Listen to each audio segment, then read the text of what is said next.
Now, there's been some high praise from Erik Ten Hag for this man, Alejandro Garnacho, in his brilliant, unique celebration. Ten Hag says the attacker has the ability to become world-class at Manchester United. Well, Garnacho came off the bench to set up their winner in the season opener against Fulham last Friday. Last year, he became a first-team regular. Ten Hag says with consistency, Garnacho has the talent to become one of the very best. You're going very quickly. World-class player. Then he has to go away a long way. He's high potential, but to make the jump to become a world-class player, a long way to go. And it starts with very hard working. That brought him where he is now, and that will bring him to that world-class play. And that is what I agree. He has the potential. Every club in the top needs players with, say, the X factor.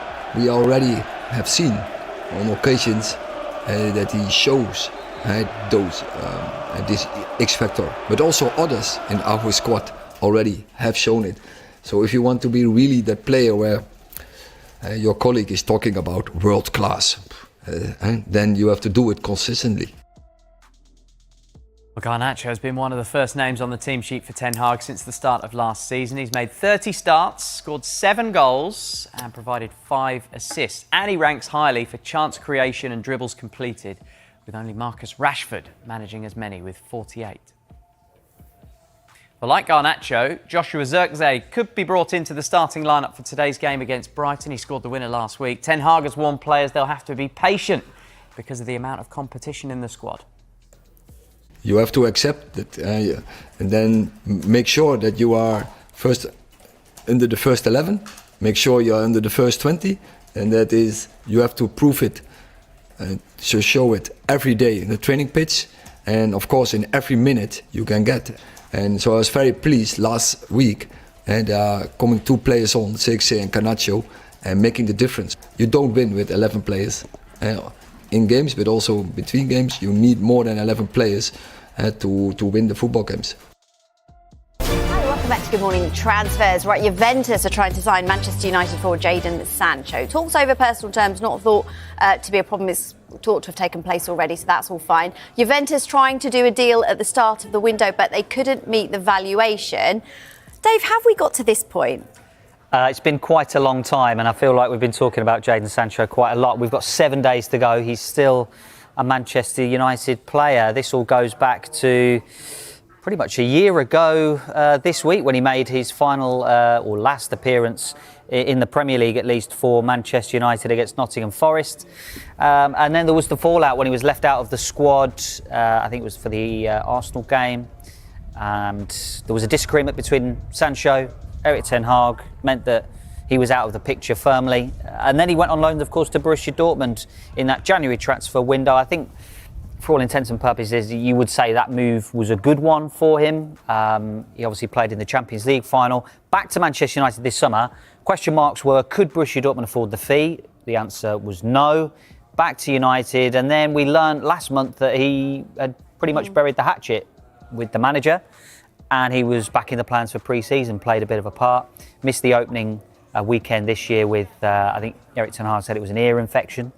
And now we're talking about him again and possibly leaving the club with Serie A a possible destination. So, yeah, we know that he's been reintegrated. But do you think it's better for Sancho to leave in this window?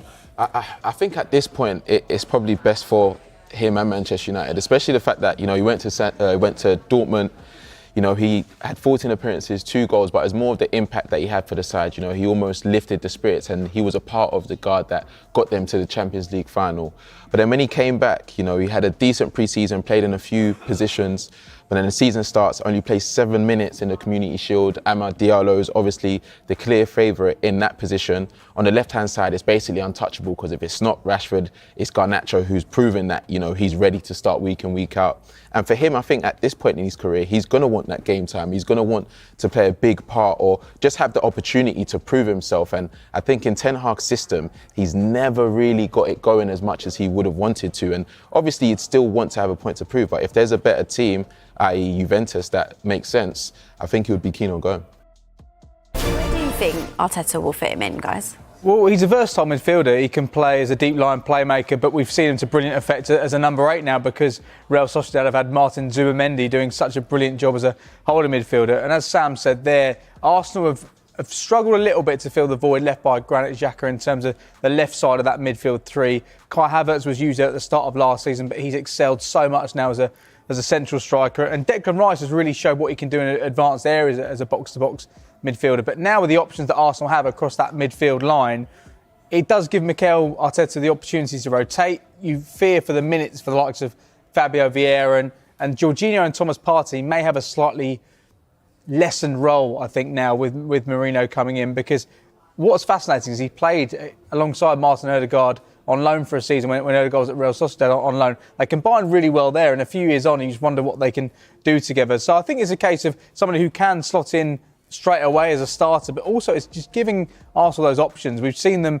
over the course of the last few years under Mikel Arteta and Edu. They've been signing players in defensive areas, in midfield areas. They're not signing many strikers or wide attacking midfielders. They're really trying to build those foundations, increase that strength in competition for places in that midfield, just to give them that extra percent as they try and close the gap on City once more. It feels to me like physicality is one of the key things now when Premier League clubs are trying to make transfers and identifying players. I think we've seen it with Manchester City, and I think Arsenal are following suit in terms of signing big guys who can win physical battles in the air and also ground duels as well. And I wanted to pick out some of Arsenal's latest signings from the last couple of windows, and you will see Marino is obviously starred as it's not yet to be confirmed, but Calafiori 6'2", David Raya 6 foot, Declan Rice 6'1", Kai Havertz 6'3", poor old Urian Timber at the bottom. Tells everyone he's 6'2", but he's actually a bit like me. But he's actually Still 5'9". taller than us, isn't he? Unfortunately. But I think it just continues the trend of big players who are going to be important in both boxes as well, not just attacking set pieces, but defending set pieces. And Marino, that's one of his strengths as well, being good in the air. We've seen that in La Liga and at the European Championships as well. Both title challengers signing midfielders. So Mikel Merino at Arsenal and then Ilkay Gundogan at Manchester City. Which player do you think is going to have the most impact?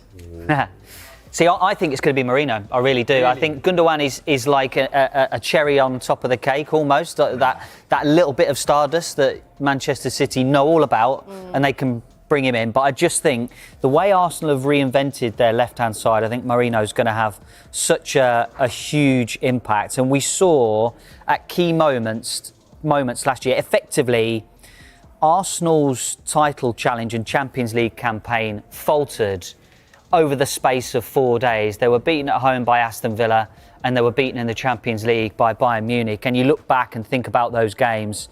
Gabriel at the front post missed the challenge for Leon Bailey's goal for that game at the Emirates that they went on to lose. And then Kimmich won a header in the box at the game at the Allianz Arena. Those are key moments. Those are key players. And I even think at the game at the Emirates against Bayern Munich, Kivior missed a tackle. Sane went on to win a penalty. I think Mikel Arteta has identified those key moments, big games. This is how tight and marginal top-level football is. Manchester City are scoring 90 plus points every season.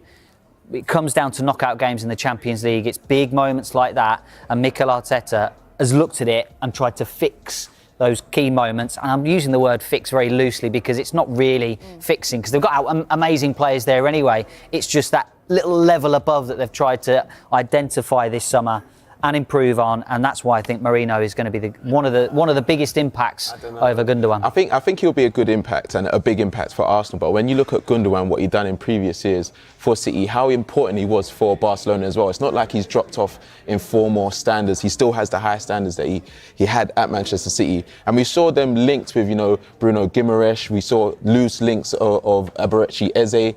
He's almost a player that can do both. We've seen Gundogan play everywhere for City and do those roles perfectly. When you're looking at strengthening the squad, that is the type of player you bring in. But because almost we didn't see it coming, it's like maybe that's why you're underestimating the impact that he can really have. He can walk straight into that squad anywhere Pep wants him. Someone that knows his system so well, someone that demands respect. He's a leader as well. And the teams that are in the Premier League, they know the impact he's had as well. So I think he just edges it just because of his familiarity to the league. Do you want to have the deciding vote? I think Mourinho will play more minutes than Gundogan this season. The question simply was because of his impact, age. not minutes. I think both will slot in fairly seamlessly. Gundogan having spent 7 he's on the seasons. Come on, fence. Manchester City. You got But I splinters. think Gonna have to rush Mourinho you, we will need be an the one. answer. Mourinho. Mourinho. 2-1. 2-1 Arsenal. Sam? That's what I hope it'll end this season. You. Okay. We got a draw. Nobody asked me, but I'm with Sam. Okay.